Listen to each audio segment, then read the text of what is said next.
جارهم قلبت ظاهر ما فيهم فبنوت شخصا آخر كي أتفاخر وظننت أنا أني بذلك هزت غنى فوجدت أني خاسر فتلك مظاهر. Nah, terus kalau misalnya anak sudah ini satu case ya, case yang lainnya misalnya ini susah, kangen terus sama bunda ya. Kangen terus. Saya kita juga mikir ya, anak-anak kita nggak pernah pisah terus pisah ini, gitu. Kangen terus gimana nih? Kalau kangen kayak gitu biasanya kami laporkan bagaimana. Alhamdulillah bunda di sini sehat, ayah di sini sehat. Menantikan kabar baik dari kakak, menantikan kabar baik sholatnya, tahajudnya, nilai akademiknya, nilai Al-Qur'annya dan sebagainya. Kakak sehat nggak di sini? Kalau kakak kerasan bunda dan ayah itu lebih senang daripada kakak di sini. Akhirnya dia mulai tenang seperti itu. Yang diharapkan bunda sama ayah seperti ini, kakak harus seperti ini. Apa kakak bisa? Kalau kakak misalkan bisa melakukan seperti ini, di pondok kerasan, akhlaknya bagus, kemudian Al-Qur'annya ngaji setiap hari, misalkan akademik juga belajarnya juga bagus, seperti itu. Itu yang diharapkan oleh bunda sama ayah. Seperti itu bakal lebih senang daripada kakak tidak kerasan, tahu nangis seperti ini tambah resah, tambah berat hatinya orang tua. Seperti itu.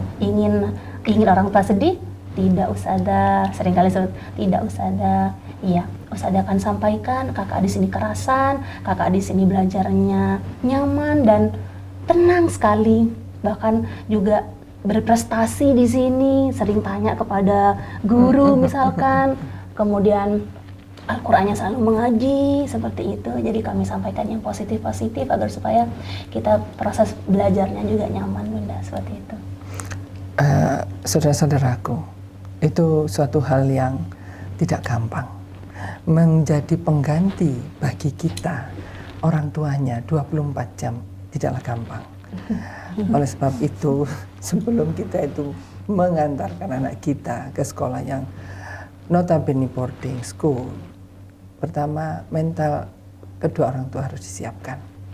Dan kita harus mempercayai kepada para pendidik-pendidiknya untuk mendidik anak kita dengan baik, supaya mereka bisa mandiri.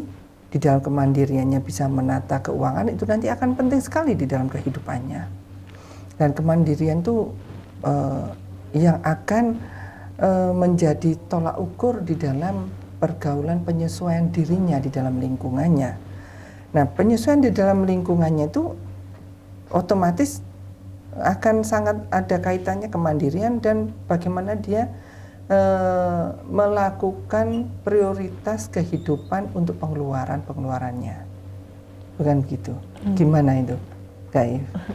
Oke, untuk masa seperti ini bunda, jadi yang harus diperhatikan lebih dulu adalah bagaimana orang tua harus memiliki wawasan yang luas ya bunda ya. Jadi seorang orang tua harus bisa melihat masa depan, maksudnya melihat gimana sih kira-kira gambarannya anak saya nanti di pondok itu kira-kira seperti apa.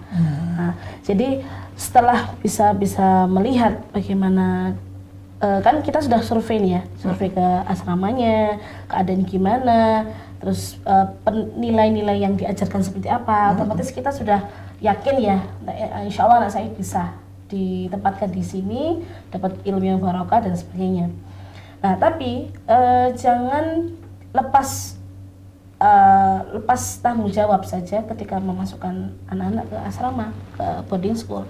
Tapi harusnya berikan dia pengarahan-pengarahan atau berikan nasihat-nasihat apa sih sebenarnya di pondok itu, walaupun bundanya atau ayahnya bukan notabene pesantren, tapi mencari tahu atau tanya apa temannya atau saudaranya atau kakaknya yang pernah pesantren seperti apa sih. Nah, disitulah diambil pengalaman-pengalaman di situ. Di pondok loh enak kak, seperti ini, seperti itu gitu. Jadi anak itu akan bisa membayangkan seperti apa sih senang di pondok ya, kayak teman dan sebagainya. Tapi permasalahan sekarang itu adalah ketika si anak ini ditinggal pulang dari asrama. Ya biasanya problematika yang terbesar di situ, apalagi dulu ya, Kak? ya entah itu tarik-tarikan, entah itu apa namanya harus drama dulu dan sebagainya. Nah ini kita harus perhatikan dulu bagaimana cara orang tua memahamkan anak sebelum berangkat ke pesantren atau di boarding school. Jadi anak tuh sudah siap mental dulu, jadi psikisnya, jadi fisiknya dan sebagainya. Jadi sudah tertata ketika ditinggal. Bismillah nak, kalian di sini, kamu di sini, bunda apa namanya asramakan di boarding school ini biar kakak menjadi orang yang hebat. Nah sudah diiming-imingi cita-cita yang luar biasa. Ada yang pengen jadi imam, kalau putra ya imam Masjidil Haram, kata di asramanya itu ada tahfidz gitu nih bunda ya. Ada yang pengen kuliah di Mesir, pernah ke luar negeri. Insya Allah itu yang kita akan munculkan ke orang tua biar anak-anak itu semakin senang. Oh iya ya, cita-cita saya ini, saya harus rajin. Nah, ketika dia ngerasa down, nah dia ingat kata orang tuanya. Oh iya bener ya, kapan lagi sih saya membahagiakan orang tua. Nah, tapi ada banyak-banyak langkah di situ. Orang tua menyiapkan dulu.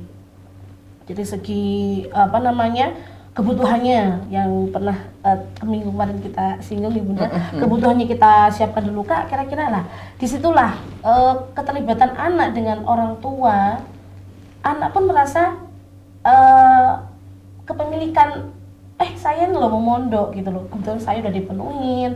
Jadi mereka ketika ditinggal sudah nyaman, sudah bisa oh iya saya sudah punya ini, seneng lah punya barang-barang baru kan anak seneng gitu, seneng punya barang baru, punya teman baru kan dikenalkan dulu. Nah, jadi biar anak tuh lebih merasa ada penggantinya.